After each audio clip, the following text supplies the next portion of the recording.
Saudaraku yang dikasihi Tuhan, semakin tua zaman ini, semakin sulit rasanya keadaan yang ada di depan mata. Krisis yang dulunya tidak pernah dikenal, sekarang menjadi sesuatu yang akrab bagi kita. Tapi tahukah saudara, bukan krisis ekonomi saja yang perlu kita antisipasi. Di dalam kitab 2 Timotius 3 ayat 2a 3-4 dikatakan, manusia akan mencintai dirinya sendiri, tidak tahu mengasihi, tidak mau berdamai, suka menjelekkan orang, tidak dapat mengekang diri, garang, tidak suka yang baik, suka mengkhianat, tidak berpikir panjang, berlagak tahu, lebih menuruti hawa nafsu daripada menuruti Allah. Krisis yang akan kita temui adalah krisis hubungan antara sesama manusia. Krisis persahabatan. Krisis hubungan dalam keluarga. Itu adalah krisis yang lain yang tidak kalah mengerikannya daripada sekedar krisis ekonomi. Itu sebabnya saudaraku, penting sekali bagi anak-anak Tuhan membangun dan berada dalam komunitas yang benar pada hari-hari ini sebagai bagian daripada upaya kita untuk membentengi diri kita, untuk kita tidak boleh masuk ke dalam krisis persahabatan, krisis hubungan, krisis interaksi antar satu dengan yang lain. Nah, saya ingin menyampaikan 4 hal ciri orang yang mestinya saudara ada di sana dan menjadi bagian daripada komunitas itu. Kalau saudara ingin bergabung dalam sebuah komunitas, perhatikan apakah 4 hal ini ada di sana. Yang pertama, Yohanes 15 ayat 13. Tidak ada kasih yang lebih besar daripada kasih seorang yang memberikan nyawanya untuk sahabat-sahabatnya. Carilah komunitas di mana di sana dinyatakan hukum Allah, yaitu kasihilah orang lain, sesamamu manusia, sahabatmu, seperti engkau mengasihi dirimu sendiri.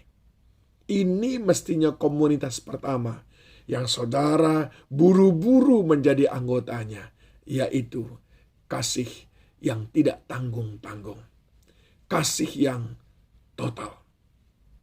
Dan yang kedua, saudaraku, di mana kita mestinya menjadi bagian daripada komunitas itu sehingga kita tidak mengalami krisis hubungan. Amsal 19 ayat 4. Kekayaan menambah banyak sahabat, tetapi orang miskin ditinggalkan sahabatnya. Komunitas yang kedua yang mestinya kita cari adalah komunitas orang-orang yang kaya. Oh, saudara jangan salah mengerti dengan apa yang saya katakan komunitas orang kaya. Saya tidak sedang membicarakan kekayaan secara materi belaka.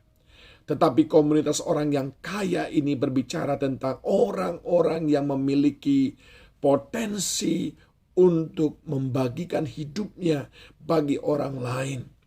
Dia kaya akan kesabaran, sehingga ketika saudara berbuat salah, lalai sedikit, tidak buru-buru memutuskan hubungan persahabatan, hubungan suami istri, hubungan kekerabatan dan keluarga. Dia kaya akan belas kasihan, sehingga dia sekali-kali tidak menahan berkat bagi orang lain. Dia kaya akan pengampunan, dia kaya akan kasih, dia kaya akan perhatian. Cari komunitas orang yang kaya akan kesabaran, kaya akan penguasaan diri, kaya akan kebaikan. Ini adalah komunitas yang mestinya kita berada di sana, sehingga kita tidak terjerumus kepada krisis persahabatan. Yang ketiga, saudaraku, dikatakan dalam Amsal 17 ayat 17, sahabat adalah orang yang menaruh kasih setiap waktu dan menjadi seorang saudara dalam masa kesukaran. Carilah komunitas di mana mau bersahabat dengan saudara, bukan hanya ketika saudara kuat, sehat, kaya secara materi, tapi juga ketika saudara sedang dalam kesukaran. Carilah komunitas yang menjunjung tinggi kesetiaan di dalam persahabatan.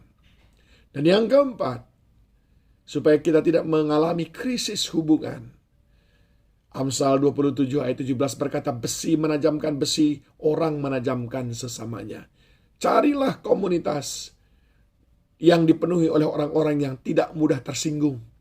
Tetapi dia selalu melihat dari perspektif yang positif ketika ada orang yang menegurnya, mengkritiknya, yang meluruskannya, menasehatinya, dan dia menerima dengan hati yang terbuka.